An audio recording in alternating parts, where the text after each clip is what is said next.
Bonjour à tous, j'espère que vous allez bien et que vous avez la forme. Aujourd'hui, on se retrouve pour une nouvelle vidéo. On va aborder un thème qui touche pas mal de joueurs, notamment beaucoup de débutants, à savoir le slice. On va essayer de comprendre pourquoi on génère cet effet-là, de quelles actions mécaniques ça vient, et je vous donnerai 2-3 petits exercices pour essayer de corriger ça.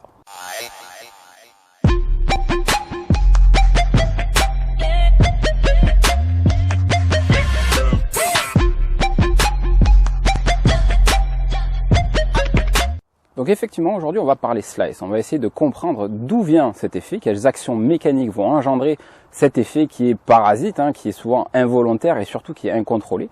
Donc on va voir, le but, ça va être d'essayer de comprendre la mécanique, qu'est-ce qui engendre cet effet-là. Alors, une chose importante à savoir, sur ces actions-là qui créent de l'effet, il y a deux paramètres à gérer. Un, l'orientation de votre face de club au moment de l'impact, donc à savoir si elle est square, donc droit vers la cible, vers ce que vous visez. Si elle est orientée à droite, si elle est orientée à gauche. Et la deuxième action, c'est ce qu'on appelle, c'est le chemin de club. C'est la direction qu'a votre club au moment de la frappe. Il faut savoir que le chemin de club, vous en avez plusieurs. Vous avez ce qu'on appelle intérieur, square, où il frappe la balle sur la ligne et il revient à l'intérieur. Donc ça, c'est supposé faire des balles droites, si on a la face de club correcte. Vous avez le chemin de club intérieur, extérieur, donc un club qui va plutôt tendance vers la droite par rapport à ce qu'on vise. Et l'inverse, le dernier, celui qui va nous intéresser, à savoir que le club arrive de l'extérieur vers l'intérieur. Donc le club va vite vers la gauche par rapport à votre objectif. Il y a une relation entre ces deux-là. Si vous voulez faire une balle droite, il faut que votre face de club et votre chemin de club soient tous les deux sur la même direction. D'accord? Donc là, par exemple, si j'ai pris ce stick-là, si ma face de club, mon objectif est là-bas, ma face est dans cet axe-là, il faut que mon club ait cette trajectoire. Vous voyez qu'il arrive vers l'intérieur, il frappe en restant sur la ligne, et il revient légèrement à l'intérieur. Dans le cas où il y a un déséquilibre entre la face de club et le chemin de club, donc par exemple, si ma face vise toujours vers la cible, mais que mon chemin, lui, va vers la gauche, vous allez engendrer un effet vers la droite, plus ou moins important en fonction de l'écart qu'il existe entre ces deux. C'est ce qu'on appelle d'avoir la face à droite par rapport au chemin. Donc effectivement, votre balle va partir dans l'axe là où est votre face de club au moment de l'impact, mais par contre, lui, le chemin va engendrer l'effet si c'est pas sur la même ligne. Donc, j'ai deux sticks pour comprendre un petit peu. Si on veut faire une balle droite, simple, on a les deux sticks qui sont au moment de l'impact alignés. Si je prends le premier stick ici, qui est ma face de club, et que mon chemin, lui, arrive dans cet axe-là, d'accord, donc on voit qu'il va vers la gauche, ça crée un petit écart. Il y a un petit angle qui est généré ici. C'est cet angle-là qui génère de l'effet. Et plus vous allez accroître cet angle-là, donc vous voyez, si je mets la face à droite et que le chemin, lui, va encore plus à gauche, là oui, là j'ai un énorme angle et là je génère beaucoup d'effets et notamment le slice. Donc c'est que vous avez un déséquilibre entre l'orientation de la face et le chemin. Voilà d'où vient votre slice et votre chemin va trop à gauche par rapport à ce que regarde votre face de club au moment de l'impact. Bien, maintenant qu'on a compris d'où venait ce problème qui génère votre effet indésirable, le slice, on va essayer de voir quelques exercices pour le corriger. Alors, premier exercice que je fais, alors, je mets toujours un stick d'alignement au sol, d'accord, vous en trouvez dans le commerce, n'importe quel magasin de golf, prenez un club, c'est pareil si vous en avez pas. Balle blanche, c'est la balle que je vais jouer, et j'ai placé une autre balle, donc la balle jaune, qui est légèrement, en fait, à l'extérieur de la ligne de jeu. Donc, je vise dans cet axe-là, j'ai juste assez d'espace pour laisser l'espace de ma face de club. L'objectif de cet exercice-là, ça va être d'essayer de travailler sur votre chemin. On a vu que quand on génère un slice, c'est souvent qu'on a un chemin de club qui va trop vers la gauche, qui est de l'extérieur vers l'intérieur, et la face, elle reste à droite. L'intérêt de cet exercice, c'est que la balle va vous imposer une contrainte, c'est-à-dire que quand je vais frapper, il va falloir que mon club revienne du coup plus proche de moi, donc plus à l'intérieur, pour venir passer, prendre la balle sans toucher celle qui est à l'extérieur. Dès que vous allez revenir avec cette tendance de revenir un petit peu par-dessus, vous risquez de toucher la balle. D'accord? Alors ça dépend, si vous la mettez trop loin, forcément le club va pouvoir passer au-dessus. Sur la rapproche, forcément, ça sera un petit peu plus difficile. Alors, moi je fais avec une balle, c'est bien, je vais vous montrer un petit peu pourquoi, parce qu'en plus ça vous permet d'avoir un feedback. Vous avez des variantes, vous pouvez mettre une bouteille d'eau, un seau en plastique, un seau de balle, peu importe. D'accord? Moi je commence avec une balle, j'aime bien cet exercice-là, ça me limite un petit peu la contrainte. Donc l'objectif, ça va être de faire ça. Donc là, je prends position, je m'aligne correctement pour être sûr d'être bien orienté. Si je m'aligne complètement à droite, ça va fausser l'exercice parce que je pourrais toujours revenir par-dessus, j'ai généré plus d'espace. Donc je m'aligne bien vers la cible. Je regarde par rapport au stick.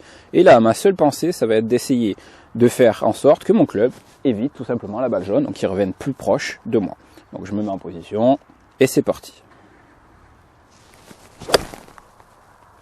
Magnifique. Donc celle-là, on voit, elle est partie très légèrement à droite de ma cible et elle revient avec un effet vers la gauche. Donc j'ai créé un draw. J'ai réussi à avoir une face de club légèrement à droite et surtout le chemin, lui, qui est allé à droite, hein, la différence de ce qu'on fait au niveau du slice. Donc j'ai réussi à avoir ce que je voulais. Alors pourquoi cet exercice est intéressant? Parce qu'il va vous permettre aussi d'avoir un feedback direct derrière. Je m'explique. Souvent, quand on fait l'exercice, on a l'impression, moi je vois beaucoup les élèves, ils ont l'impression de changer, mais souvent ils ont peur de partir à l'extrême, donc le changement est vraiment minime. Et souvent, ça suffit pas. L'avantage de cet exercice-là, c'est que vous allez pouvoir comparer votre sensation au retour réel. Si je fais l'erreur de revenir encore avec un chemin de club vers l'extérieur, vous allez voir, voilà ce qui se produit. Ma balle est partie, mais l'autre aussi est parti. J'ai touché la jaune directement, donc ça c'est le signal direct. J'ai beau avoir peut-être l'impression quand je change, j'ai senti que c'était un petit peu mieux que d'habitude, et en final, vous voyez que le résultat, non, c'est pas suffisant. Donc il faut en faire encore un petit peu plus, exagérer encore un petit peu plus le changement. Deuxième exercice que je peux vous proposer, pour ceux qui ont accès à un practice sur herbe, l'exercice est comme ça. Alors, pour ceux qui ont des sticks d'alignement, il suffit de le planter juste dans le sol. Alors en termes de distance, moi je le mets à une distance de club, le club que j'utilise. Donc là en l'occurrence, j'ai un fer 6.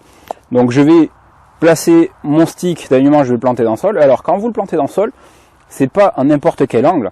Alors il y a différents en fonction des profils de joueurs. Ça, il faut connaître un petit peu son profil. Mais si on veut le travailler standard globalement, on essaie de le positionner, vous voyez, par rapport à l'angle du shaft. Okay. Là, vu que j'ai un fer 6, vous voyez le lie, donc c'est l'angle qu'il y a ici. Je respecte le lie de mon fer 6. Si j'avais un fer un petit peu plus long, par exemple, j'aurais un lie un peu plus flat, donc ça serait un peu plus bas. Un club plus court, ça serait un peu plus vertical. Donc vraiment, j'essaie de l'adapter par rapport au lie de mon club. Quand vous travaillez sur les effets comme ça, essayez de toujours le travailler avec des fers moyens, un peu longs. Fer 7, fer 6, fer 5, même si avec le fer 5, le contact est un petit peu plus difficile.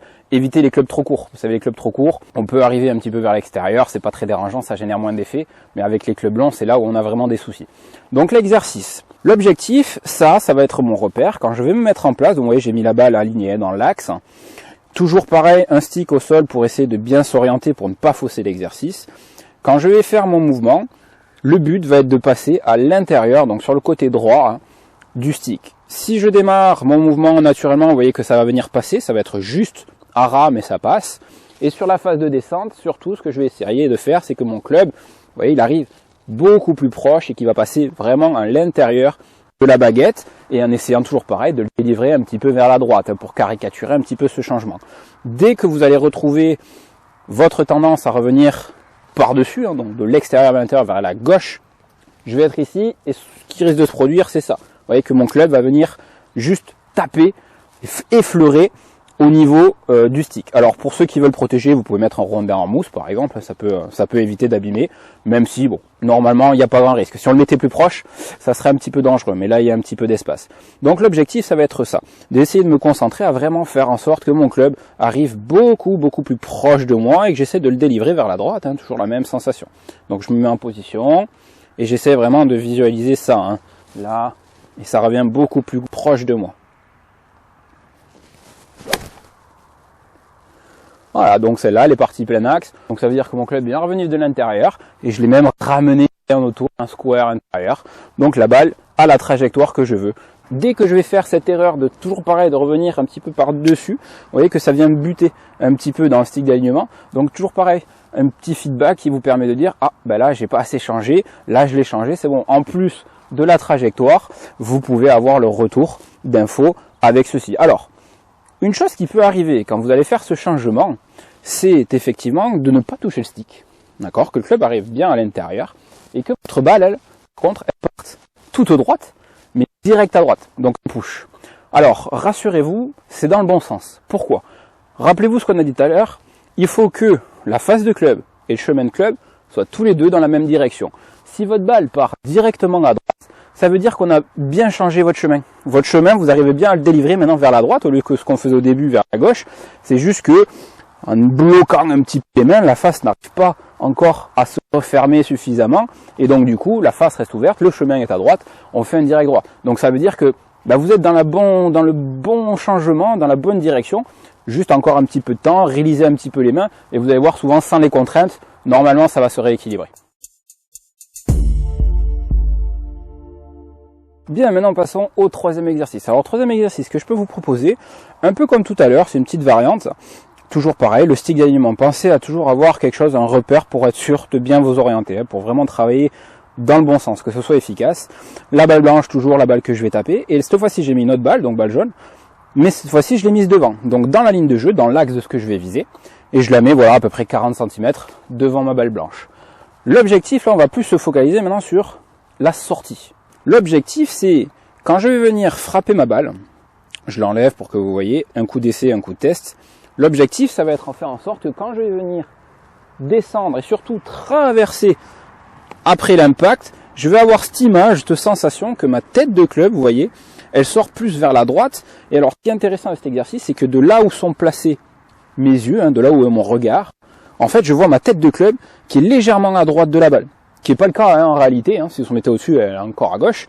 Mais la perspective fait que je vois ma tête de club passer à droite. Et l'idée, c'est d'essayer de la faire contourner la balle.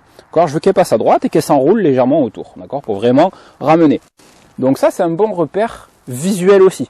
Calibré, celui-là, il est beaucoup plus dans la sensation. Donc faites des mouvements à vide. Essayez de visualiser la trajectoire de votre club. Sentez comment vos bras, vos mains, votre corps travaillent pour essayer de reproduire ça après au moment de la frappe. On essaye avec la balle, donc là vraiment à la sensation, comme je vous ai dit. Donc je me focalise, alors l'alignement, toujours pareil, j'ai le stick, encore plus facile, j'ai la balle, donc je vais aligner sur la balle. Et là je vais vraiment essayer de me focaliser sur ça, cette traversée où je veux que mon club arrive de l'intérieur, qu'il enroule à droite autour de la balle et qu'il vienne en position de finish. Je me mets en position et c'est parti.